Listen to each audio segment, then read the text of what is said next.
تو ایک کے ساتھ دوسرے کی تقلید کیوں جائز نہیں؟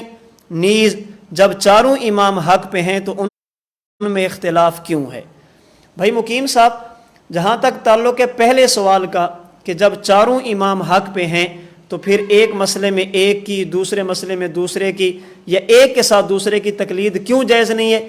دیکھیں، پہلے یہ بات سمجھیں کہ جب ہم یہ کہتے ہیں کہ چاروں امام حق پر ہیں، اس کا مطلب ہی کیا ہے؟ حضرت شیخ دامت برکاتہم العالیہ اس کے لیے بڑی پیاری تعبیر ارشاد فرماتے ہیں۔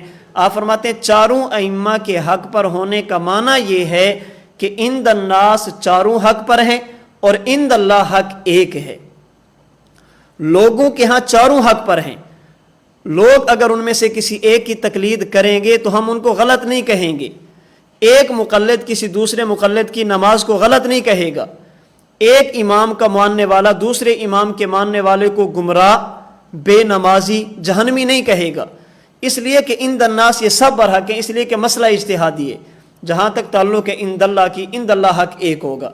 اس کی میں ایک آسان مثال عرض کرتا ہوں۔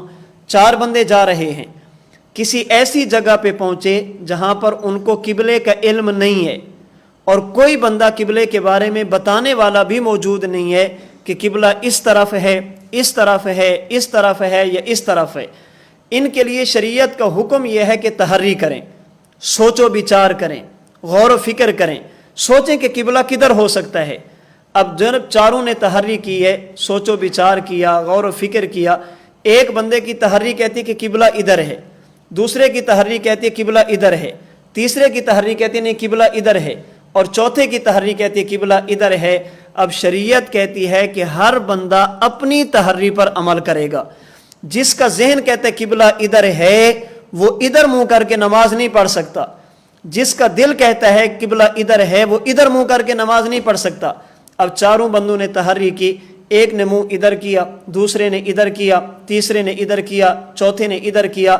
آپ شریعت میں کسی بھی مولانا صاحب سے پوچھیں کہ ان میں سے کس کی نماز ٹھیک ہے، کس کی ٹھیک نہیں ہے، تو وہ فتویٰ دیں گے کہ نماز چاروں کی ٹھیک ہے۔ آپ پوچھیں کہ قبلہ بھی چاروں کا ٹھیک ہے، وہ کہیں گا نہیں، قبلہ ایک کا ٹھیک ہے لیکن نماز چاروں کی ٹھیک ہے۔ اسے کہتے ہیں عند الناس چاروں برحق ہے، نماز چاروں کی ہو جائے گی، اور عند اللہ حق ایک ہے، قبلہ ایک کا ٹھیک ہوگا، قبلہ چاروں کا ٹھیک نہیں ہوگا۔ اب دیکھیں، ایک ہی مسئلہ ہے، اس میں چار بندوں کی رائے ہو رہی ہے، اس میں کوئی عیب والی بات نہیں ہے۔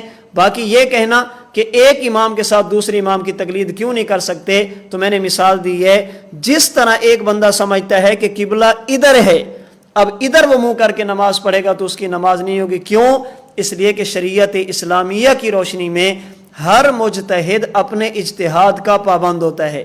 جس کا اجتہاد اس طرف کا ہے وہ اس طرف منہ نہیں کرے گا، جس کا اجتہاد اس طرف کا ہے وہ ادھر منہ نہیں کرے گا۔ اس لیے ہم کہتے ہیں کہ شریعت کے معاملات میں ایک ہی مجتہد کو آپ سلیکٹ کریں، ایک ہی مجتہد کو منتخب فرمائیں، پھر زندگی کے تمام معاملات میں انہی کی تقلید کریں۔ اگر ہم کھلی اجازت دے دیں تو شریعت مذاق بن جائے گا، کھلواڑ بن جائے گا، اس لیے اس کی اجازت نہیں دی جا سکتی۔ رہی یہ بات کہ جب چاروں حق پر ہیں تو اختلاف کیوں ہوتا ہے؟ دیکھیں، ایک ہوتا ہے حق بمقابلہ باطل، اور ایک ہوتا ہے حق بمقابلہ خطا۔ حق بمقابلہ باطل ہو تو سب حق پہ نہیں ہوتے، اور حق بمقابلہ خطا ہو تو کبھی کبھی سارے بھی ٹھیک ہو سکتے ہیں۔ میں اس کی ایک دو مثالیں عرض کر دیتا ہوں، حدیث پاک کی روشنی میں چلیں۔ ایک ہی مثال عرض کرتا ہوں، نسائی شریف کتاب التیمم کی روایت ہے، جناب رسول اللہ صلی اللہ علیہ وسلم کی خدمت میں دو صحابی تشریف لے آئے۔ یا رسول اللہ، ہم سفر پہ تھے، ہمارے پاس پانی موجود نہیں تھا، ہم نے تیمم کیا، نماز ادا کی، ابھی نماز کا وقت باقی تھا کہ پانی مل گیا۔ اب ایک نے کہا کہ ہمیں دوبارہ وضو کر کے نماز دوبارہ پڑھنی چاہیے، اور دوسرے نے کہا کہ نہیں، جب ایک مرتبہ پڑھ لی ہے تو دوبارہ وضو کرنے کی ضرورت نہیں ہے۔ جناب رسول اللہ صلی اللہ علیہ وسلم کو بتایا گیا، حضور اس نے دوبارہ وضو کر کے نماز پڑھی ہے اور میں نے دوبارہ وضو کر کے نماز نہیں پڑھی۔ اللہ کے رسول صلی اللہ علیہ وسلم نے ارشاد فرمایا، جس بندے نے نماز پڑھی تھی 2 مرتبہ، فرمایا اللہ آپ کو 2 نمازوں کا اجر دیں گے، اور جس نے نماز نہیں پڑھی تھی پہلی، لیکن بات اپنے مجتہد کی مانیں گے، اپنے امام کی مانیں گے، اپنے فقیہ کی مانیں گے، اس لیے کہ وہی کا سلسلہ اب منقطع ہو چکا ہے۔ اللہ کے رسول صلی اللہ علیہ وسلم اب کسی کے بارے میں یہ تو نہیں فرما سکتے کہ یہ ٹھیک ہے، یہ ٹھیک نہیں ہے، یا یہ دونوں ٹھیک ہیں۔ اللہ کے نبی تو دنیا میں موجود نہیں ہے۔ ہاں البتہ بخاری شریف کی روایت کے مطابق جناب رسول اللہ صلی اللہ علیہ وسلم نے اس کی وضاحت فرما دی کہ اگر مجتہد کا اجتہاد ٹھیک ہوا، اللہ رب العزت اس کو ڈبل اجر عطا فرمائیں گے، دگنا اجر عطا فرمائیں گے، اور اگر مجتہد سے خطا ہو گئی تو اللہ رب العزت اس کو بہرحال ایک اجر ضرور عطا فرمائیں گے۔ عبد الحمید صاحب ہندوستان سے پوچھتے ہیں کیا روزے دار زکام کی وجہ سے کھولتے ہوئے پانی میں ویکس ڈال کر بھاپ لے سکتا ہے؟ نہیں لے سکتا جی، اس سے روزہ فاسد ہو جائے گا، اس سے اپنے آپ کو بچانا چاہیے۔ عاصم جمال صاحب پوچھتے ہیں کیا ہر بندہ حضور کا امتی ہے صلی اللہ علیہ وسلم، چاہے کلمہ پڑھے یا کلمہ نہ پڑھے؟ دیکھیں اللہ کے نبی کی امت کی دو قسمیں ہیں، ایک ہے امت دعوت، ایک ہے امت اجابت، ہیں دونوں امتی۔ اگر حضور کا کلمہ پڑھ کے آپ کو نبی اور آخری نبی مان لے تو یہ امت اجابت ہے، یہ دنیا میں بھی بشارتوں کا مستحق ہے، قیامت کے دن جنت کا مستحق ہوگا۔ اگر کلمہ نہیں پڑھتا، حضور علیہ الصلوۃ والسلام کو نبی نہیں مانتا، یا نبی تو مانتا ہے مگر خاتم النبیین نہیں مانتا، آخری نبی نہیں مانتا، یہ امت دعوت میں ہوگا، یہ کافر اور گمراہ اور مرتد ہوگا، یہ مسلمان نہیں ہوگا۔ ہاں امت دعوت میں شامل ہے۔ اب اس کے لیے دنیا میں بشارتیں اہل ایمان والی وہ بھی نہیں ہوں گی، اور قیامت کے دن جناب رسول اللہ صلی اللہ علیہ وسلم کی شفاعت جو جنت کے داخلے کے لیے ہوگی، اللہ کے رسول صلی اللہ علیہ وسلم کے جھنڈے کے نیچے جمع ہونا، جھنڈے کا سایہ، آپ کے مبارک ہاتھوں سے جام کوثر، یہ اس بندے کو نصیب نہیں ہوگا، یہ صرف اور صرف امت اجابت اہل اسلام کو نصیب ہوگا۔ عبد المانع صاحب پوچھتے ہیں کہ مولانا صاحب آج کل ایک سوال اٹھایا جا رہا ہے کہ افطاری کے وقت پڑھی جانے والی دعا اللہم لک صمت وعلی رزقک کا افطرت، یہ افطاری کے بعد پڑھنی چاہیے، کیوں؟ اس لیے کہ اس میں افطرت ماضی کا صیغہ ہے، یہ تبھی ہوگا جب افطاری کے بعد پڑھا جائے۔ ایسی بات بالکل نہیں ہے۔ حضرت شیخ دامت برکاتہم العالیہ کا اس پر کلپ موجود ہے، آپ اس کو سن لیں۔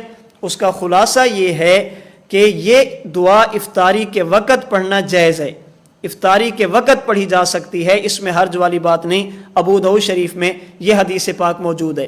رہا یہ سوال کہ اس میں تو افطرت ماضی کا صیغہ ہے، میں نے افطار کیا، افطار کریں گے تو پڑھیں گے، افطاری سے پہلے کیسے پڑھیں گے؟ اس پر حضرت استاد دامت برکاتہم العالیہ فرماتے ہیں قرآن کریم، حدیث پاک اور ہمارے عرف میں جس کام کا ہونا یقینی ہو یا جو کام بالکل قریب ہو، قریب الوقوع ہو، اس کو ماضی کے صیغے سے تعبیر کرنا ٹھیک ہے۔ جس کام کا ہونا یقینی ہو یا بالکل ہونے کے قریب ہو، کبھی کبھی اسے یوں بول دیتے ہیں جیسے کام ہو چکا ہو۔ قرآن کریم کے 13ویں پارہ میں اللہ رب العزت نے قیامت کے دن شیطان کی طرف سے اپنے متبعین کے لیے اعلان برات کا تذکرہ فرمایا۔ قیامت کے دن جب متبعین شیطان کے جہنم میں جانے لگیں گے، وہ شیطان کو کہیں گے یہ سب کچھ ہم تیری وجہ سے کرتے تھے، تو ہمیں دلاتا تھا، آج تو بھی کام نہیں آتا۔ اللہ تعالیٰ نے جب اس کو ذکر کیا فرمایا وقال الشیطان، شیطان نے کہا لما قضی الامر، جب فیصلہ ہو گیا، ان اللہ وعدکم وعد الحق ووعدتکم فاخلفتکم، اللہ نے تم سے سچا وعدہ کیا تھا، میں نے تم سے جھوٹا وعدہ کیا تھا، میں نے تم پر کوئی زبردستی تو نہیں کی تھی، میں نے تو تمہیں دعوت دی تھی جسے تم نے قبول کر لیا۔ اب یہ گفتگو قیامت کے دن شیطان کرے گا، ابھی تک اس نے کی نہیں ہے۔ اللہ نے جب قرآن میں اس کا تذکرہ کیا تو ماضی کے صیغے استعمال فرمائے، قال الشیطان، شیطان نے کہا، حالانکہ کہا نہیں، کہے گا جب فیصلہ ہو گیا، حالانکہ فیصلہ ہوا نہیں، فیصلہ ہوگا، لیکن چونکہ یہ گفتگو ہونی یقینی ہے، ایسی بات ہوگی، شیطان اعلان برات کرے گا، تو جس چیز کا وقوع یقینی ہو اللہ کبھی کبھی اسے یوں ذکر کر دیتے ہیں جیسے ہو چکی ہو۔ قرآن کریم کے 28ویں پارہ سورۃ المجادلہ میں ہے ان الذین یحادون اللہ ورسولہ کبتوا کما کبت الذین من قبلہم۔ ایک تفسیر کے مطابق یہ آیتیں ان مشرکین کو ڈرانے کے لیے اتاری گئی جو اللہ کے نبی کے مخالف تھے، کہ جو لوگ اللہ اور اللہ کے رسول کی مخالفت کرتے ہیں، اعلان جنگ کرتے ہیں، کبتوا، انہیں ذلیل کیا گیا، کما کبت الذین من قبلہم، جیسے ان سے پہلے لوگوں کو ذلیل کیا گیا۔ اب دیکھیں ان کو ذلیل ابھی تک کیا نہیں گیا تھا، اس لیے کہ مفسرین کی ایک جماعت کی رائے یہ ہے اس ذلت سے مراد بدر کی ذلت ہے جو کچھ دنوں کے بعد ہو گئی تھی، لیکن چونکہ بدر میں ان کا ذلیل ہونا یقینی تھا، اس واقعے کا ہونا یقینی تھا، اللہ تعالیٰ نے اسے ماضی کے صیغے سے تعبیر فرمایا۔ تو یہ میں نے 2 مثالیں قرآن کریم سے دی ہیں، جس چیز کا ہونا یقینی ہو کبھی کبھی اسے یوں تعبیر کر دیتے ہیں جیسے ہو چکی ہو۔ ہم 5 وقت کی نماز پڑھتے ہیں، نماز سے پہلے اقامت کہی جاتی ہے، اس میں ایک جملہ ہے قد قامت الصلاۃ، نماز قائم ہو گئی، حالانکہ نماز تو ابھی ہو رہی ہے، ابھی شروع بھی نہیں ہوئی، قائم ہو گئی، لیکن چونکہ بالکل قریب ہے اللہ اکبر کہا جانا ہے، اس لیے اس کو قد قامت الصلاۃ ماضی کے صیغے سے تعبیر کیا جاتا ہے۔ تو اللہم لک صمت وعلی رزقک افطرت یا دیگر جملے جو احادیث پاک میں موجود ہیں، افطاری کے وقت ان کو پڑھنے میں کسی قسم کا کوئی مسئلہ نہیں ہے، یہ بالکل پڑھے جا سکتے ہیں، اس میں حرج والی بات نہیں ہے۔ عامر کمال مجددی صاحب پوچھتے ہیں رات اٹھ کر تہجد پڑھ سکتے ہیں؟ جی بالکل پڑھ سکتے ہیں، رات جب آنکھ کھل جائے، بہتر یہ کہ آخری وقت میں پڑھے جائیں، لیکن اگر پہلے بھی پڑھنا چاہیں تو اس میں حرج والی بات نہیں ہے۔ بھائی نسیم الدین ہندوستان سے پوچھتے ہیں ہمارے پاس ایک اہل حدیث ہے جو بار بار یہ کہتا ہے کہ روزہ یہ طلوع آفتاب سے شروع ہوتا ہے نہ کہ طلوع صبح صادق سے، اور وہ خود طلوع آفتاب سے پہلے تک سحری کھاتا رہتا ہے۔ انا للہ و انا الیہ راجعون۔ اللہ پاک ایسے بندے کو ہدایت عطا فرمائے، اس بندے کے ساتھ بحث کرنے کی ضرورت نہیں ہے۔ جو بندہ اتنا غبی ہو کلوا واشربوا حتی یتبین لکم الخیط الابیض من الخیط الاسود من الفجر کو نہ سمجھے، اس بندے کے سامنے بات نہیں کرنی چاہیے۔ روزے کا وقت کب شروع ہوتا ہے؟ یہ جب سحری کا وقت ختم ہو، طلوع صبح صادق، جسے قرآن کریم نے خیط اسود سے تعبیر فرمایا، خیط ابیض سے تعبیر فرمایا، اس وقت تک سحری کھائی جا سکتی ہے، اس کے بعد سحری کھانا بالکل جائز نہیں ہے۔ پھر بالخصوص وہ بندہ جو خود کو اہل حدیث کہے، اس کو تو اس سے اور زیادہ اجتناب کرنا چاہیے، اس لیے کہ ان کا تو مسئلہ ہی یہ ہے کہ ہر چیز قرآن میں اللہ کے نبی کی حدیث میں ہوتی ہے۔ اللہ تعالی ہم سب کو اہل سنت والجماعت کے مسلک پر، اپنے بزرگوں کے بتائے ہوئے طریقوں پر، ان کی بتائی ہوئی تعلیمات جو شریعت کی روشنی میں ہیں ان پر کار بند رہنے کی توفیق عطا فرمائے۔ نئی آراء سے، شذوذ سے، فرقہ بازی سے، تفرد سے اللہ ہم سب کی حفاظت فرمائے۔ وآخر دعوانا ان الحمد للہ رب العالمین۔